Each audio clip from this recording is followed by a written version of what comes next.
Hi everyone, we're going to wait for a couple of more minutes and we'll start the session shortly.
Welcome to the Ipsos webinar on behavior science, everyone. Thank you for joining us today. So we're going to have an interesting session and let me just walk you through what we have planned for you. So at Ipsos, we believe that in order to offer robust solutions to our clients, we need methodologies that are grounded in science. And within Ipsos, we have a science organization which continually works to ensure that our methodologies actually reflect the latest developments in most of the pure disciplines that feed into consumer research, into the disciplines of market research. So the advancements in the field of psychology, data science, and neuroscience are some things that we are continually monitoring as well as building into what we offer to our clients as solutions. So today we will spend some time on one of these, which is behavioral science, and we'll share our experience both in deploying the knowledge into practice, as well as share with you, first of all, the Ipsos point of view on behavior science. This will be followed by a short panel discussion, and then we'll open it up for Q&A from all of you. And but however, you'll see a Q&A window. Please keep posting your questions as and when it occurs to you. We have someone monitoring it, and we'll take up the questions as they come in. And we'll take all the questions towards the end, but do keep posting it, right? So we'll first kick off by walking you through the Ipsos point of view on behavior science.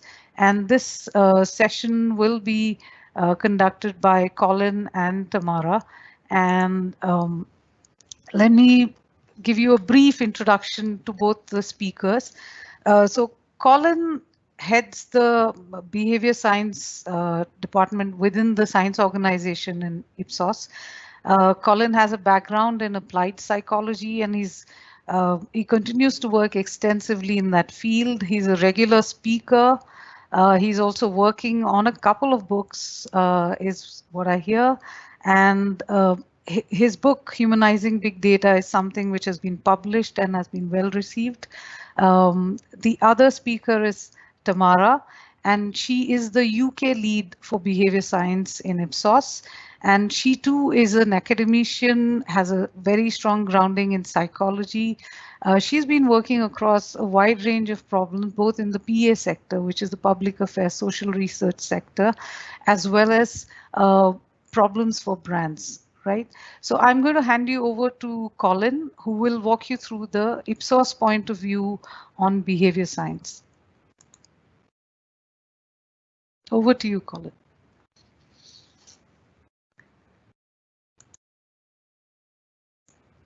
Colin, you may want to unmute.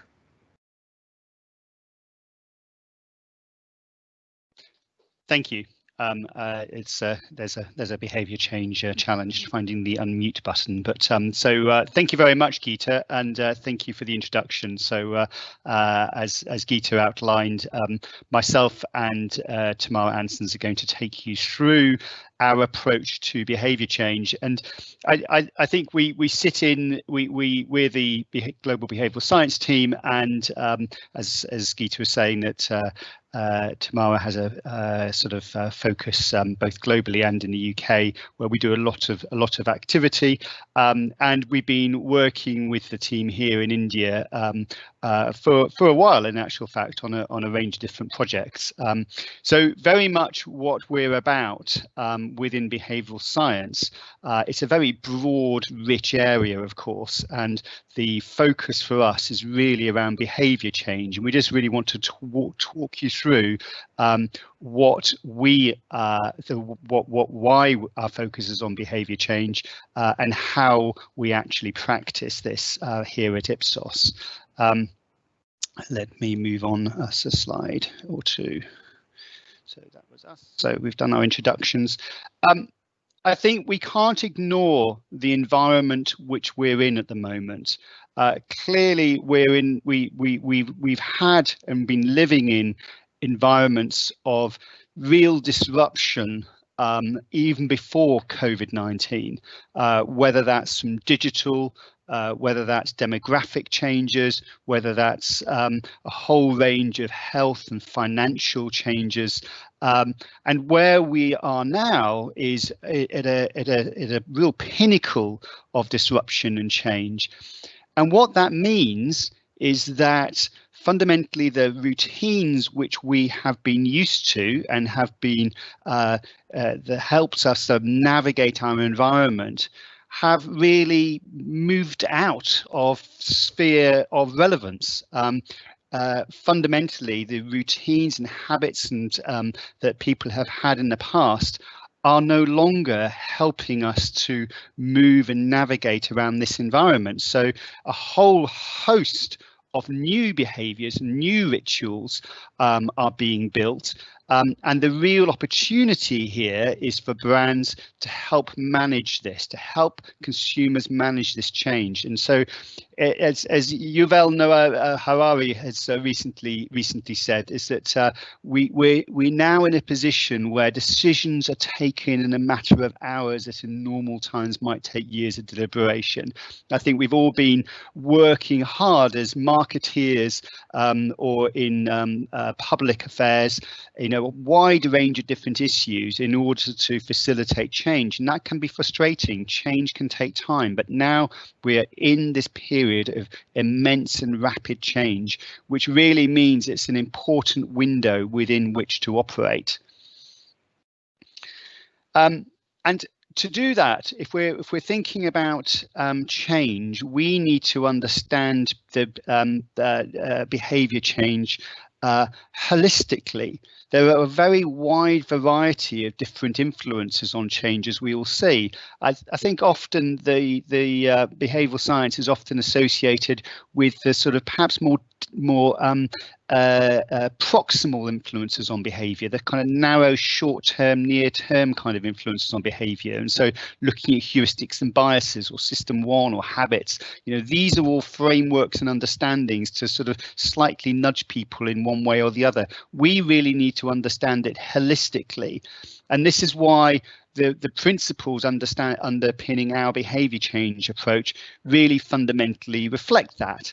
And and our approach to behaviour change is underpinned by this framework, which we call MAPS. It's very straightforward at a top level. It's essentially motivation. Do I want to do it? Ability. Am I able to do it? Processing. Well, how do we think about it? Does the way in which we think about it, does that operate fairly automatically, or do we need to be more reflective about it? We can't ignore the physical environment, and I think that's very absolutely, we can see that very clearly in the sort of issues which we're facing today. Does the context allow this behaviours to take place? And then social, what are the cultural values? What are the social norms? What are other people doing? So this is the bedrock of our approach to behaviour change, MAPS, and we integrate within this both the sort of proximal and distal influences on behaviour. And very much use this in order to help us to diagnose behavior. So we see a whole range of things in terms of what people are saying, and they use a whole variety of different ways in order to say that, and then we use our framework in order to help us to clarify and understand behaviour, diagnose behaviour using these dimensions.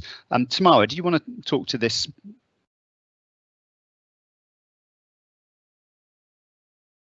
Top right hand corner for unmute. Sure, thank you. So yeah, I think as Colin was mentioned, at the high level we have maps, which helps us at a very broad level understand the different influences on behavior. But of course we need to unpack that more specifically to really have a specific understanding of the different influences. And so for motivation, as you can see, we outline this in terms of outcome expectations. Do you think that the behavior will work in achieving various outcomes? Emotion, what are your emotional responses? How do you feel when you think about enacting that behavior? Internalize, so whether that behavior is something you're doing because others require you to do it, or is it something that you feel personally motivated by? Identity is, do you see yourself as being a type of person that enacts that behavior? And then self-efficacy, which is, do you feel able to enact that behavior? Now, this is closely related to ability, which is, first of all, do you have the capability? So do you understand, or do you have the skills that allow you to enact that behavior? And then also is routine. So this is, does this behavior reflect the things that you typically do? And then this moves on to decision forces, as Colin mentioned earlier. Is this something that you think more carefully about? Do you have to reflect quite deeply before you make the decision? Or is it something that you can fairly automatically do without much thought and deliberation? And then moving on to the physical, so how the environment's set up, and then also the social influences. So these are both your immediate social influences, but also the broader cultural influences on your behavior. So these are the different dimensions that are important in changing behaviour. So this, if we can understand this, if we can understand where consumers are sitting on these dimensions, then we can really help to understand that behaviour, and importantly, we can make linkages to different types of interventions in order to change that behaviour. So let's look at activation. How do we actually make behavior change happen? And I think it's probably easier to sort of embed this in an example. And the example we've got is online grocery purchase. So in COVID-19, we've seen a move to people making online grocery purchases and delivery rather than going physically out to shops or to markets. So there's a lot of information on this page, and so we can share this with you afterwards. But just to kind of give you a bit of a sense of, look, there are plenty of things here about, look, what are the kind of things that people are talking about? What are the kind of concerns that people might have about doing online shopping? Because clearly, as a brand, you may want people to continue with their online shopping via you, and so therefore, what are the kind of things that people might be talking about, and the kind of concerns that people might have. So, for example, somebody may say, look, I feel anxious and not in control about what I buy, and I feel guilty about switching to online purchases and not supporting the local grocer. So there's an emotional aspect to that. Another aspect might be someone saying, look, I'm a thrifty homemaker. I see myself as a thrifty homemaker, and I like to go to the market to find the right products, the right prices. That's the kind of person I am. And so we then link that through to identity. And so you can see the way in which there's a whole range of different ways in which people will talk about these issues. And the first task which we've got is to then say, look, let's think through about how do we put these issues into the different dimensions of our framework. And I think you can see it's not a hugely difficult task. I think the important thing is to understand those different dimensions and how they relate to what we're seeing. And of course, it's not there. These dimensions will cover the vast majority of the different things which people come up with. There'll always be the odd thing where it doesn't quite fit, and there'll always be the odd thing which is like, oh, is it identity or is it self-efficacy? Or, you know, there is inevitably some overlap between these different dimensions. But fundamentally, based on the a whole range of academic context, background research and practitioner work, these are the dimensions which are important for the vast majority of different challenges. So the first task then is the diagnosis. How do we feed through these different concerns and issues that people have into our model? The next stage, so that's great in terms of sort of helping to frame and understand and to think about and talk about the different issues in useful and interesting ways, and so we can perhaps, you know, just have a new lens on them. So in and of itself, that is useful, and we can use that to help shape topic guides and surveys and so on to make sure, look, have we covered everything? Have we got everything that in the right? Have we thought about all the different issues which might be being played out here? But the important next step here is to then link this through to intervention advice, because we need to not only understand an issue, we need to and diagnose it. We also need to do something about it. We need to change it on the whole, and that's either starting a new behaviour, or in this case, it's embedding an existing behaviour.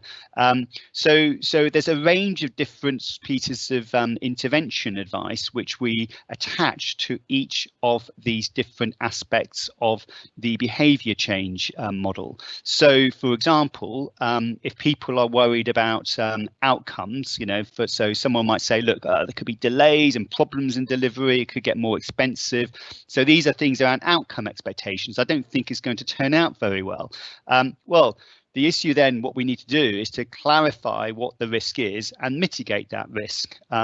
Other things, for example, is around identity. You know, if someone thinks they're a thrifty homemaker, and what a thrifty homemaker does is to go to the market. Well, look, we need to help people give them ways in which actually a thrifty homemaker buys online, or if there's an issue about capability, saying, well, look, I don't know if I'm going to access my usual brands and SKUs, and handling online transactions is complex for me. There's a whole kind of, actually, how do you do this? Then there's education. So there's a whole. So again, what we've done is drawn from the research, where there's a really strong literature base in terms of what are the things you can do to change behaviour on these different dimensions, and we've codified that within our model.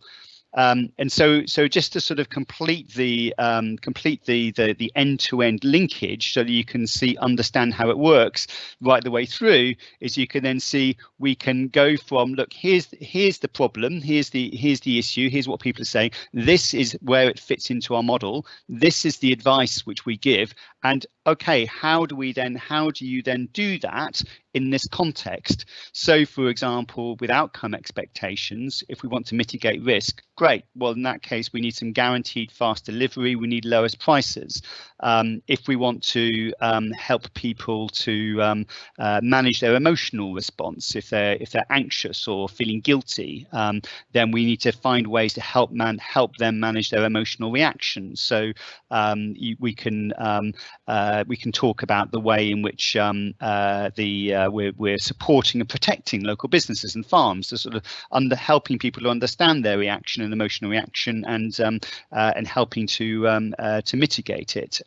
If there's a issue around identity, as we talked about just now, that a thrifty homemaker buys at markets, well, maybe we need to be being more active about communicating the savings you get, and loyalty schemes which you can get via buying online. So as you can see, right the way through, what's the problem? Let's hear what people are saying. With a range of different, very familiar market research techniques, link that through into diagnosis into our model, and then from diagnosis we can then create intervention advice and intervention solutions. So it's really a kind of end-to-end solution that we're working with here.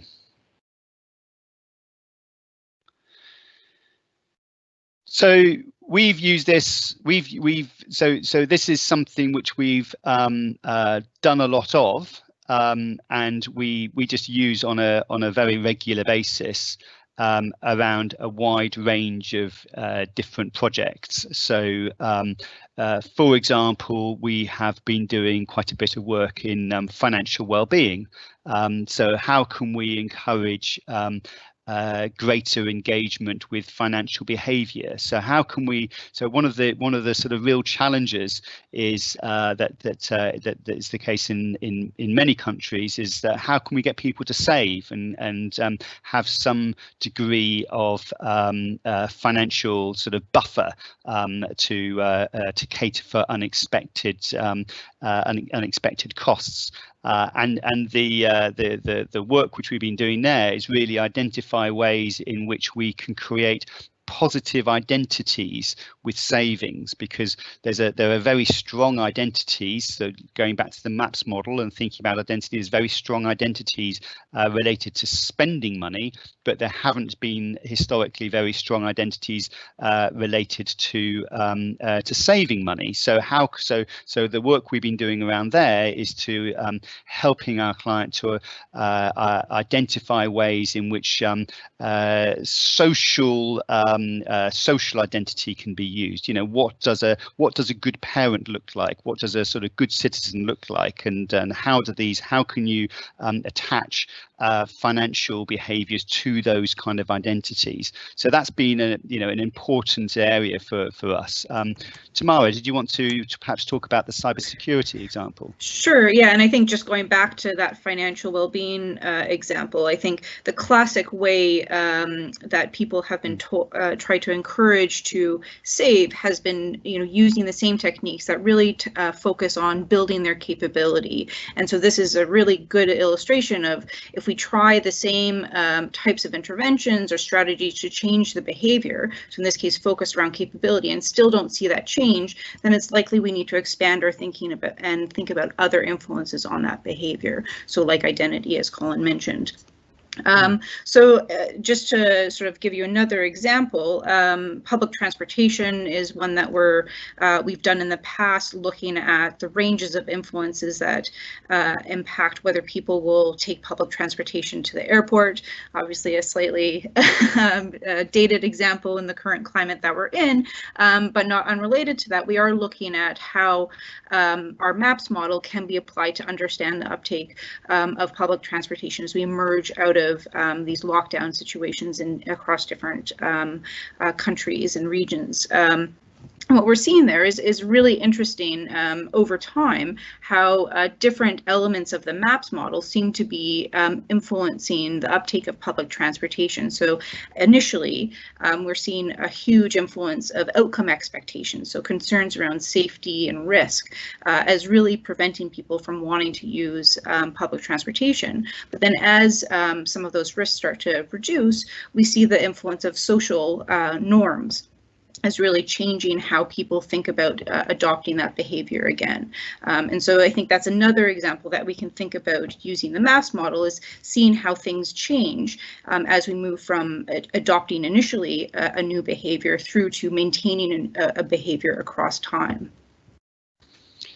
Yeah, and I think the beauty, I think you call out here, the beauty of having a more holistic framework like this is that it's very easy for us sitting in a particular area to think that the influences on behaviour are quite narrow. If we're a retailer, for example, we might just think, well, decisions are made at the shelf, but in actual fact, so we're doing some work around compaction at the moment, and think, well, look, the decision which people make make is just that decision which is at the shelf. Do I buy the big box or the small box? But actually there's a whole range of different things come in here, as we can see from our model, around social norms, cultural values, identity, how much sort of processing capability have I got around it, and how effectively do I think I'm able to navigate this. So there's a whole range of different things which come to play, and I think what we're seeing here as researchers is that very often there's these long-standing issues like vaccines, like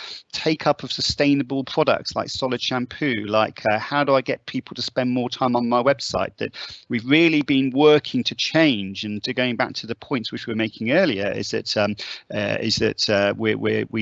we're now at this point where change is happening really quickly, and it's imperative that we understand this holistically in order to be able to navigate these environments effectively, and for brands to get the most out of this particular window of opportunity that we've got right now. There's a range of different ways. So we talked about some of the ways in which we've the sort of categories and we've used this, but perhaps thinking about some of the different broader challenges which we get involved in as well, both from a public sector but in this context from a brand perspective. Quite a bit around innovation. I think that we need to think about innovation as a way of as a different kind of intervention, as it were. So first of all, if we're looking at something like, for example, shampoo, then actually understanding people's behaviours around shampoo and some of the pain points around shampoo and some of the concerns around it, for example, around sustainability and so on, then we can then link through into how can we use innovation and product innovation or pack or formulation or dispensing mechanism, etc., in order to deal with and change some of those challenges, in order to resolve some of those challenges. So innovation is certainly one area. Another area is clearly formats and moving people to new formats, and an obvious one here is tobacco consumption, and so moving people from factory or combustible cigarettes, traditional cigarettes, into new formats is there's a huge set of issues around there. And I mean, maybe like a little bit like the solid shampoo one. How do you move people from liquid shampoos into solid shampoos? How do you move people from combustible cigarettes into reduced risk products? So and these things might seem simple, but as we all know, actually getting people to change is difficult. Quite a bit of work in sustainability. How do we get people to? How do we close that say-do gap? Lots of people want to be more sustainable, but actually delivering on that is quite difficult. We're doing work at the moment around e-commerce packaging, for example. How do we facilitate better recycling of e-commerce packaging? Big one at the moment is really about sort of behaviour change and behaviour maintenance. How do we? There's a project which we're looking at for a drinks product, a hydration product. How can we design the launch in such a way that new behaviours, once people trial it, they're more likely to maintain it. But there's a lot of interest and a lot of work at the moment about as we see new behaviours emerging from this period which we're in. How do we help brands to embed those? So how do we not only change behaviour but actually maintain that behaviour at the same time? Just a quick word to say a couple of things in terms of, well, okay, that's all very well, but that's sort of useful to know. But what does that actually mean in practice? I think the at one level, the way in which we use this is to inform the regular work which we do. We can use this to help with topic guides. We can use this to help with surveys. We can use this to help sort of just structure our thinking and structure our approach. But actually, one of the things which we also do is to, as you'll see, is that we really need to also move from understanding the issue to changing behaviour. So we need to understand behaviour and change behaviour and do that pivot. And for this, we often use workshopping techniques at the end of the what might be a fairly familiar market research project, using sort of fairly familiar tools, albeit structured, or perhaps even using existing materials which we curate, and then move through to a workshop where we can do that work to say, right, now let's just make sure that we have done the diagnosis properly, that we really understand that behaviour using our MAPS dimensions, and then we can do that linkage through from understanding through to changing behaviour in exactly the way which we were showing you earlier with the online shopping app. And we also, there are other materials, other things which we do, of course. As mentioned, one of the things we do a reasonable amount of is really taking those maps, questions and dimensions, and creating a set of questions which we use for a behavioural audit. We're doing a lot of this at the moment around people's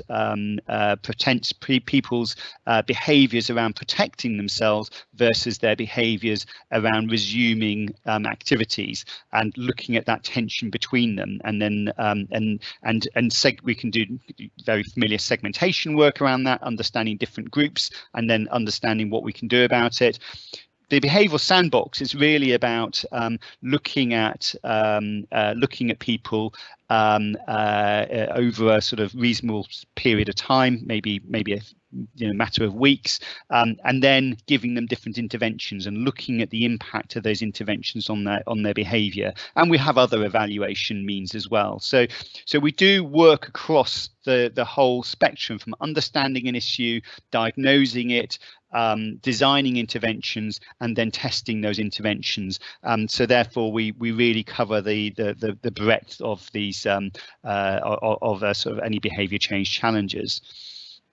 Just a word to say that we collaborate with our colleagues on a range of different viewpoints, and just around some customer experience ones here, and some brand strategy ones relating to embedding and changing behaviour, and how to design customer experience in a way which is optimized for this COVID environment. And we do also have some specific behavioural science papers as well, where we flesh out some of these from a more science perspective. So that's our overview. Back over to you, Geeta. Right. Thank you, Colin and Tamara, for that really detailed walk through the MAPS framework. I can see a bunch of questions already, but we'll take it after the session. So we'd like to now move on to the discussion which is planned, and we will look at how we as practitioners are really dealing with some of the behavior science problems that are being shared by brands with us. And to discuss this, we actually have three seasoned researchers. Tamara, if you can just move on to the next. Yep. So let me just introduce the three of them. Rinku is actually the Chief Client Officer at Ipsos, and Ashwini leads the qualitative research function, and Parijat is the head of Public Affairs Social Research. So to start with, let's just understand from Rinku some of the typical kind of problems that are coming to us in the space of behavior science, and what is the kind of work that we've been called upon to work on by different brands. So Rinku, what are some of the kind of cases that we hear of? Yeah, Geeta, these days, like Colin was also mentioning, every client almost wants to understand their consumer and how is the consumer behavior changing, or how can I bring about a change, and how can we build in that intervention and maintain it.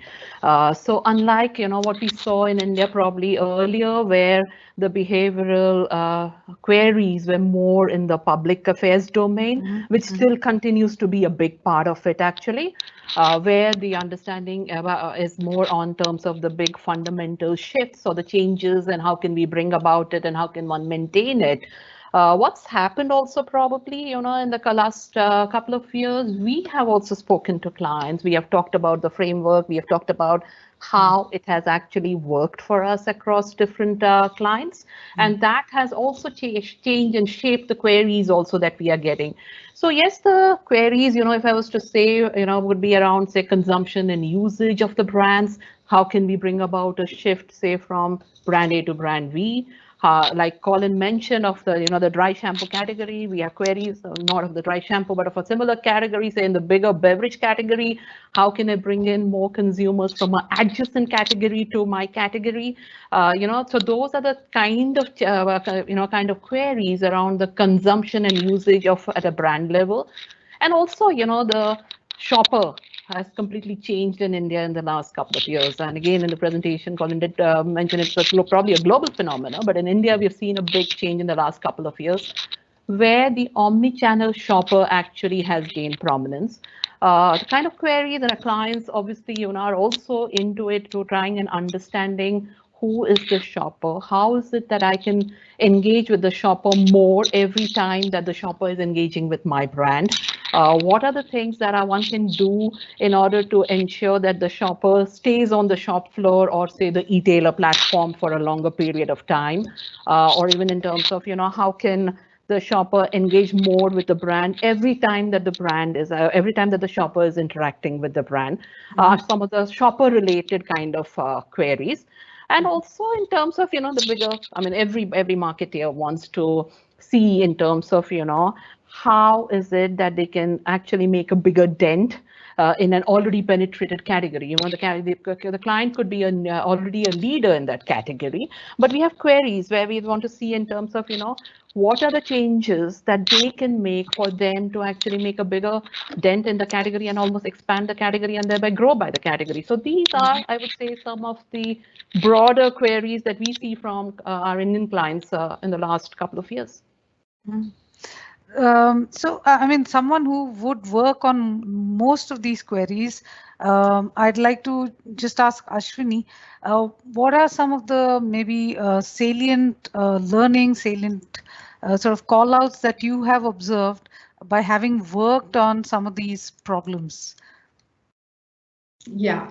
So Geeta, before I actually, move on to call outs or, discussing specific examples, I just wanted to reiterate what, Colin and Ringu said, that actually the time is ripe for brands to help create, sustainable behavior change. And we're already seeing, several examples of behavior change all around us and in every part of our lives. And, you and I as consumers would also be witnessing these changes right from the time we get up in the morning to, the time we sleep. So while many of these have actually been forced upon us due to the environment or the physical factors itself, over a period of time, we are also seeing some examples or some evidence of enduring change. And I actually wanted to talk about some of these in a little bit more detail.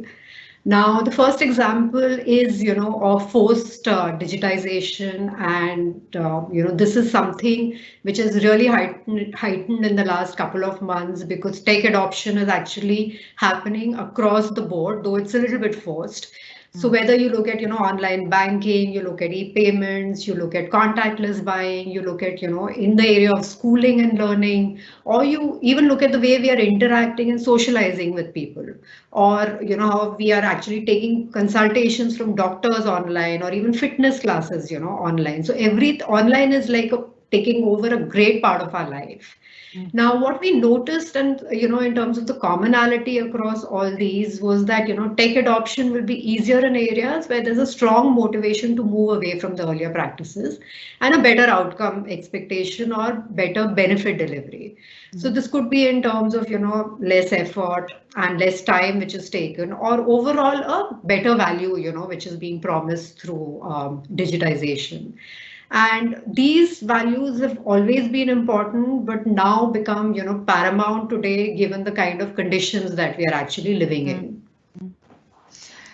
You're right in that. I mean, I think all of us do know that these are unprecedented times. And like Colin mentioned, the status quo is kind of shaken now, right? So in a manner of speaking, everything is up for grabs. So when you look at the present times from a sort of a behavior science lens, what are some of the big sort of changes that you've seen which brands should take a note of? And I mean, what are the things that you have actually worked on and learned from?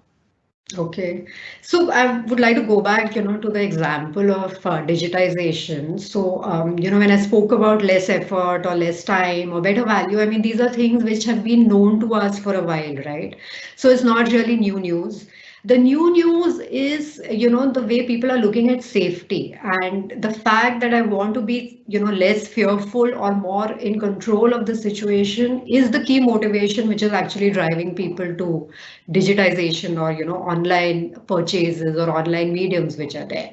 So this is actually the safety dimension, or this need to be less fearful, is an outcome which none of us would have expected would be a driver for the category a few months back.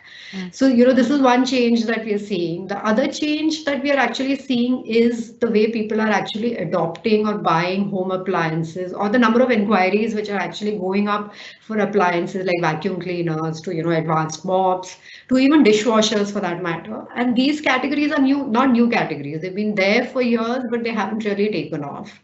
Now, what would be important to note is that, I mean, while this has been propelled by the environment where there are restrictions, there is, fear of getting in household help. And overall, there's also a shortage of household help.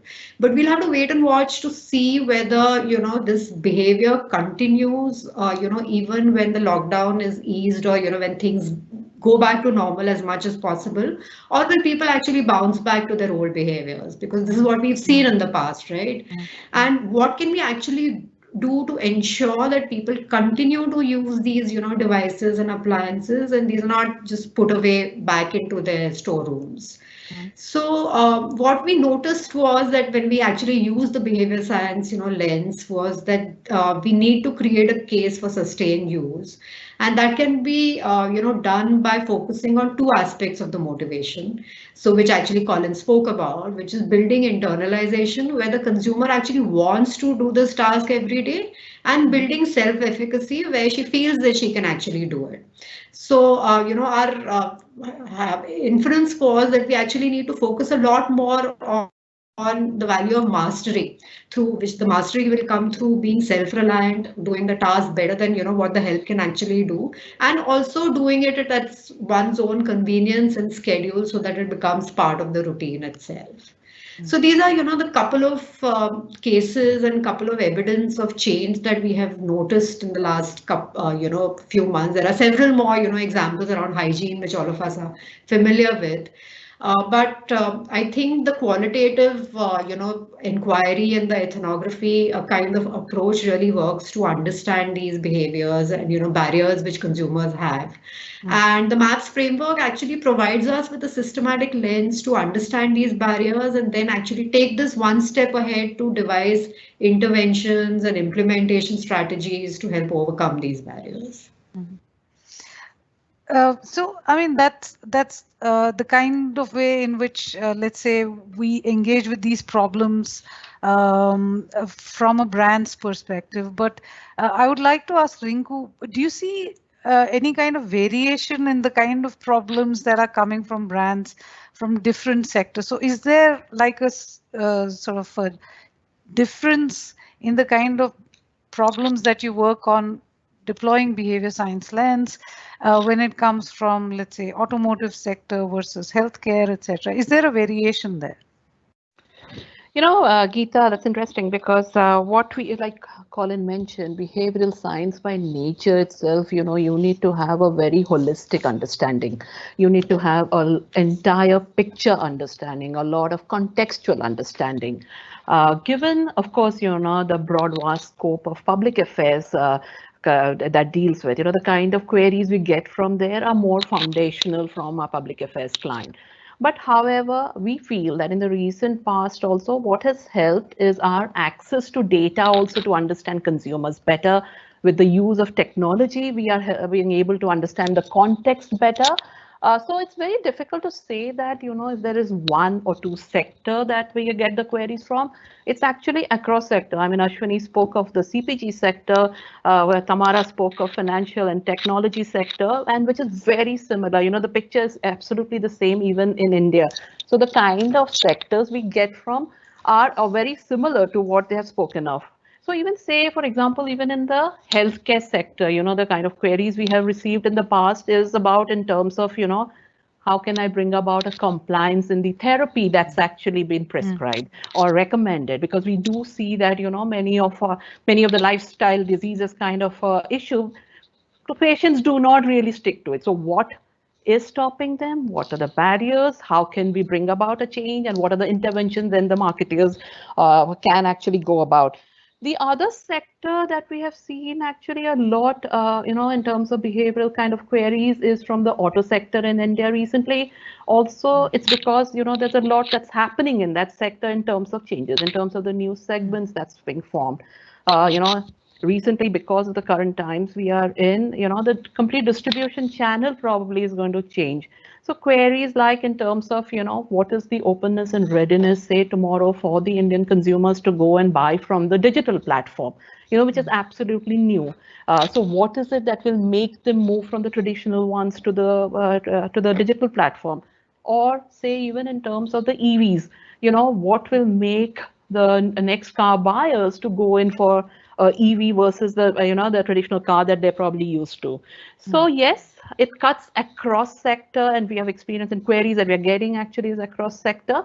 But the bigger sector still that is we do work with is the public affairs in terms of the behavioral science, and there given the kind of sectors they deal with, whether in terms of understanding public health, in terms of understanding how do I bring about a change in, say, a sanitation, or how do I bring about a change in the entire food consumption behavior, say, for the bigger mass of the country, or or even in terms of skill development. These are some of the kind of sectors in the public sector domain that we have got queries on behavioral science changes, or the kind of related work that they would expect from us. Yeah, indeed. I mean, as one would imagine, the biggest canvas in probably diagnosing as well as deploying solutions for such a framework would probably happen in the field of public affairs and social research as such. So let's hear from Parijat. You've really worked on a wide range of areas within social research field. So how do you see behavior science contributing to the understanding in your specific domain? Yeah, I mean, as Rinku mentioned, we the social researchers feel a very close connect and relationship with behavioral science. Behavioral science had always been an integral part of social sector studies. In fact, if you go back a few decades, it was called behavioral and social sciences. That way then it branched out to become, two different or two parallel ones. It's basically inspired by the success in the social studies. Then gradually the commercial sector brands started adopting it. But now it is pretty much like indispensable tool for understanding your consumer, customer, or general population. We, as one of the largest social research organization in the world, Ipsos Public Affairs has conducted, I guess, few hundreds of studies using behavioral science lenses. This structured approach, like maps, which has a very high academic rigor, which is required in case of a social research things, has really helped us uncover several deep-rooted issues, which are again the one of the objectives of the social research, which otherwise would have severely impacted the desired changes in the behavior. It would not have changed because if we scratch the surface, it won't work. In India also, we have worked across diverse sectors like sanitation, hygiene, Rinku talked about, you talked about, skill development, food, nutrition, gender, HIV/AIDS, family planning, contraceptive, a lot. I mean, it plays a very important role everywhere. So are there like one or two standout examples maybe you want to share where you felt that actually a systematic approach such as this, applying something which is so entrenched in science, helped you deliver better guidance? Yeah, there are several. Let me try to share a couple of, and for want of time, obviously, I'll be going very brief about it. I mean, the one comes to my mind, one prominent one is just on the skill development space. Like we all know, it's a big area of thrust by government, so many programs running, and also other developmental sector entities.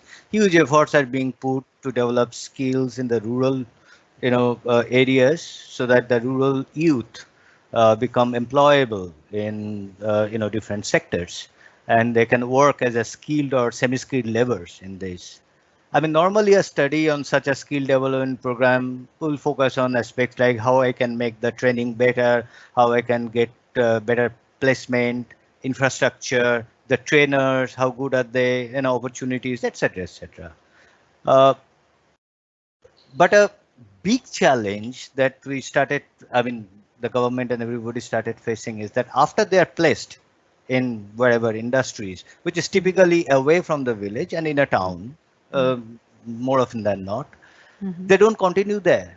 They're there for a couple of months, and after that they quit the job and they come back to the village and go back to the again the same situation, and they are very reluctant to come back. The money they get may not be huge, but quite lucrative enough for those people, the kind of economic strata that they belong to. Then why? Then diagnosing through maps lenses, it's revealed that they feel very nervous, apprehensive in those alien environment of a town, the new lifestyle, the new way of interacting with people. Particularly, they miss the social connect and the mutual support system which our villages have. That everybody is there to stand for others in case of any issue, even a something to do with mental, not necessarily a physical need. That was completely missing. Right. So to develop the confidence, then with them, the mutual support system and all, it was decided that let the people from the same village or the same block stay together, which was not a part of the program earlier. And that dramatically improved because they are now together. They are getting the sense of belongingness. They're getting the sense of security that in case something goes wrong, there are others to really help.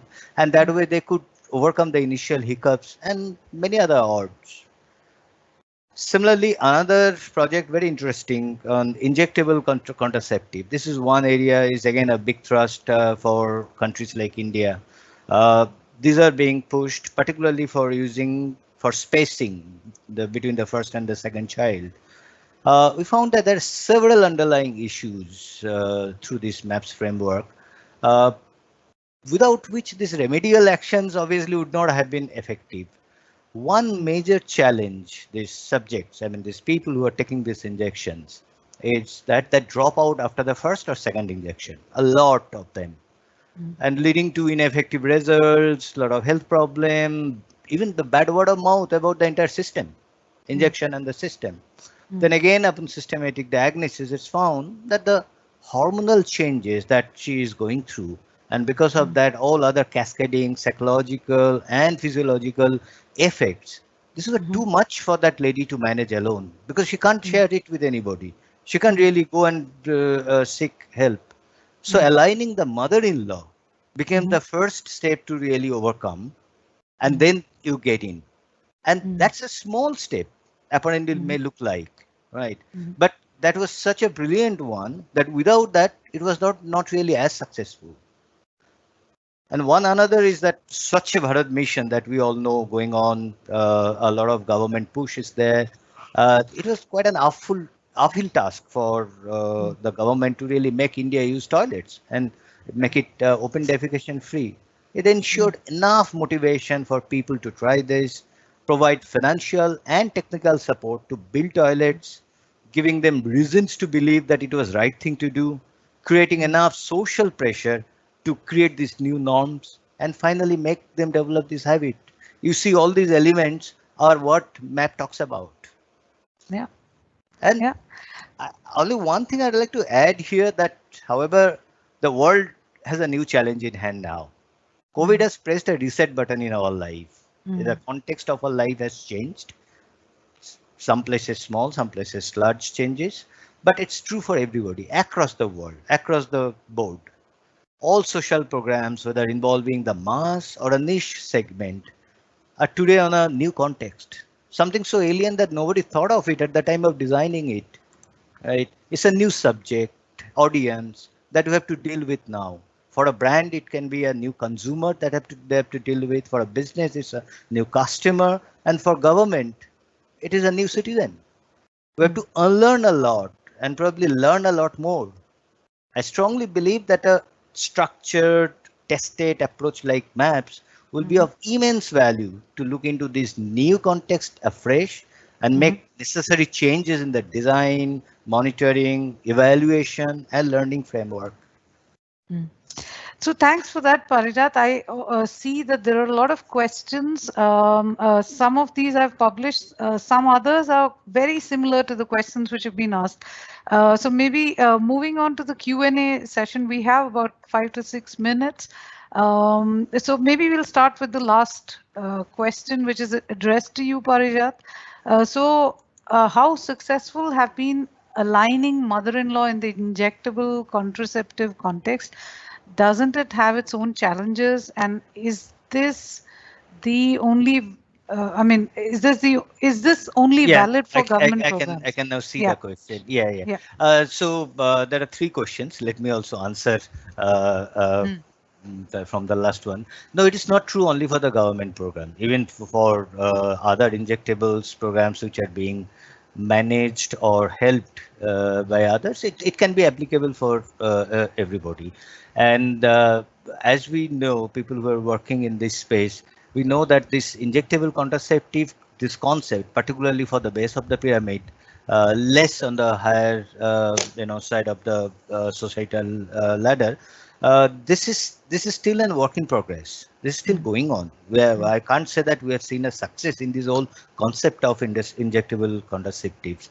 So it has its own challenges. Aligning the mother-in-law has helped overcome some challenges, but there are some other bigger physiological challenges, and the person herself, because it brings in a lot of changes in the physiological, including the menstruation cycles, and which at times become too difficult for her to handle, and it helps in the relationship with the husband and so and so.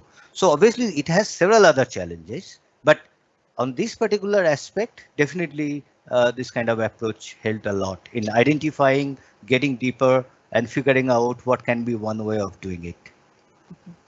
A couple of questions here to Colin, you and Tamara. So the first one is, could you give examples of decisions that took years but now take a few hours? So I think this is a reference to the quote.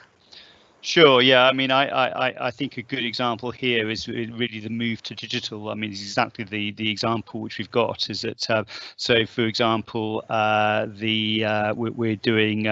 involved in quite a bit of financial services work at the moment, where people are moving from going into branches, moving to online banking, and so what is going to happen by way of potential bounce back from that? Will people revert back to branches? Obviously, banks would prefer to keep people accessing the financial services in that environment. So how can they do that?